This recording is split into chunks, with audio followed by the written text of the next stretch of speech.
Hi lovelies! I am so excited that you're here because today we're celebrating 2 million subscribers here on YouTube, and it is totally surreal. I cannot begin to tell you guys how grateful I am for all of the love and support that you guys have shown the channel over the last few years. It honestly just means so much to me, and I just feel so lucky to get to come here each and every week and share my love of all things edible with you guys. Now, whether you are a longtime subscriber or you're brand new to our community, please know that you are the inspiration for this channel. So if you've got any great ideas for recipes or videos you want to see, or feedback that you think I could incorporate into the channel, I'm always striving to make it better and more relevant to you guys. So go ahead and leave your ideas in the comment section. I absolutely love hearing from you. Now, today, in honor of our 2 million subscriber milestone, I am making the most incredible chocolate chip cookies you have ever tasted. Yes, I know that's a bold statement, but I stand by it. These are soft, they're chewy, they're melt in your mouth, they're basically perfection, and they're surprisingly easy to make. Now, of course, guys, there are millions of chocolate chip cookie recipes out in the world, several of which I've shared on the channel over the last few years. But it is my firm belief that when it comes to chocolate chip cookies, we should never stop striving for perfection. And I have to say, this version with this technique has to be the closest I have ever come to creating the perfect chocolate chip cookie. And that's why I'm so excited to share it with you today. To get started for this recipe, I'm going to be mixing up my dry ingredients first. So in my bowl, I've got 2 1/3 cups of flour, and to that, I'm going to be adding 1 tablespoon of baking powder. I also have a little bit of salt here because, of course, salt really helps to enhance all of the flavors around it. And when you mix salt with chocolate, something magical happens. Trust me, you don't want to skimp on the salt in a baked good recipe like this. I'm going to give this a good mix just to make sure that our flour and our baking powder and our salt are really well combined. And then I can go ahead and set this aside while I get to work on mixing up our wet ingredients. So I've got a cup of butter in my bowl that I've brought to room temperature. Working with room temperature butter is going to make your cookies extra delicious and make your life so much easier.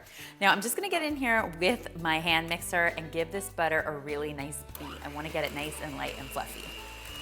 If you wanna go ahead and do this in a stand mixer, you definitely can do that as well.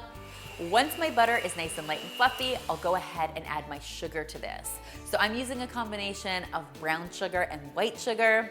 Brown sugar has this amazing flavor thanks to the molasses added to it, and white sugar creates a really nice texture in your cookie, which is why we use both. So I'm just gonna get right back in here with my hand mixer and continue to beat this until these are well incorporated. Then I'll go ahead and add a nice splash of vanilla extract to this. Vanilla extract is one of those things that not only adds a ton of flavor to your cookies, but also really enhances all the flavors around it. So by adding vanilla, you're going to make your chocolate taste extra delicious. I've also got 2 eggs headed in here, and I'm just gonna use my hand mixer to give this another good whirl until everything's really well combined. Okay, so our butter mixture is fully prepared, and that means it's time to start adding our dry ingredients. And I wanna do this half at a time, just so I don't overwhelm my dough. So I'll add half, beat it in, and then add the other half. You'll wanna go slow at this point so you don't get a big floury mess all over your kitchen. I feel like I always have a big floury mess all over my kitchen. Just as soon as that's mixed in, we'll add the other half of our dry ingredients.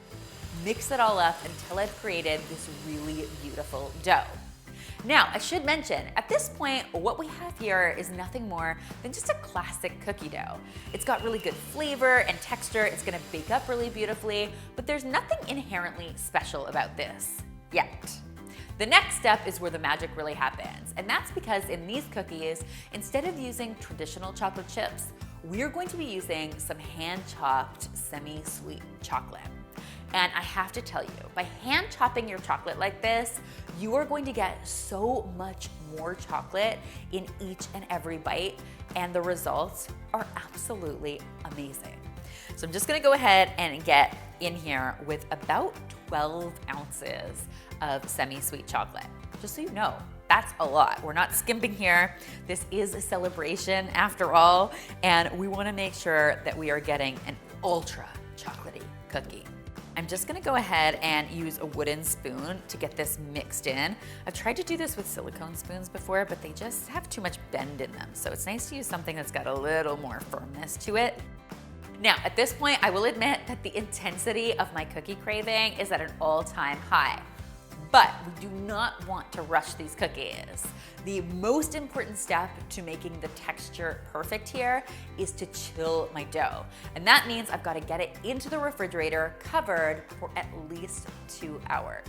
I know, it's basically torture, but I promise you it will be worth the wait, because when it comes out, that chilled dough is going to create the most perfect cookies during baking.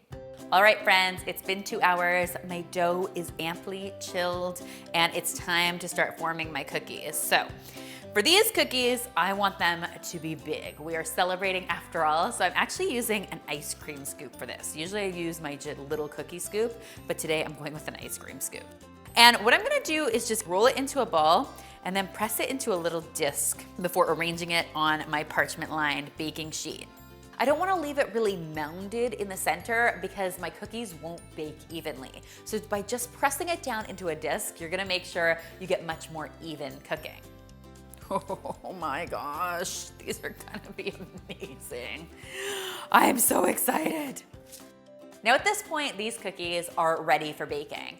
But one final step I really like to include just before getting these into the oven is adding another little bit of chocolate to the tops of each of my cookies. This is going to help create a really beautiful appearance on the cookies so that they look just as good as they taste. And come on guys, more chocolate is always going to be better. Am I right? I really perfected these cookies over the holiday season while I was baking with Elle, and I didn't have time to share them with you before Christmas, and I was sort of bummed about that, but now I feel like this 2 million subscriber milestone is a great reason to share them with you. So now that I've topped each of my cookies with a little more chocolate, I'm gonna go ahead and get these baking. I've got my oven preheated to 375 degrees Fahrenheit, and I wanna cook these for between 8 and 10 minutes, or just until they start to set. What you'll notice when they come out of the oven is that they won't look fully cooked yet, but not to worry, they're going to continue cooking for a few minutes once they've come out of the oven. The final step as they come out of the oven is to top them off with just a little bit of flaked sea salt. That little bit of saltiness mixed with the beautiful sweetness of these cookies is going to send your taste buds for such a ride. I promise you, you will not regret it. What you're going to end up with is the most beautiful texture ever. They're crisp around the edges, they're soft and chewy in the center.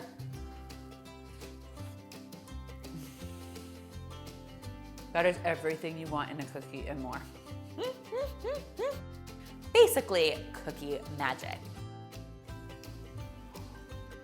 Okay, I should really stop, right? Guys, these cookies are seriously celebration worthy, and I hope you love them as much as I do. If you give them a try for yourselves, be sure to tweet me, Instagram me, or Facebook me a pic, because I always love seeing your kitchen creations. Remember, the full written recipe with all of the ingredients and instructions is included in the description box below. You can find it there. And finally, if you haven't already, be sure to subscribe, because there is lots more deliciousness where this came from. Happy Valentine's Day!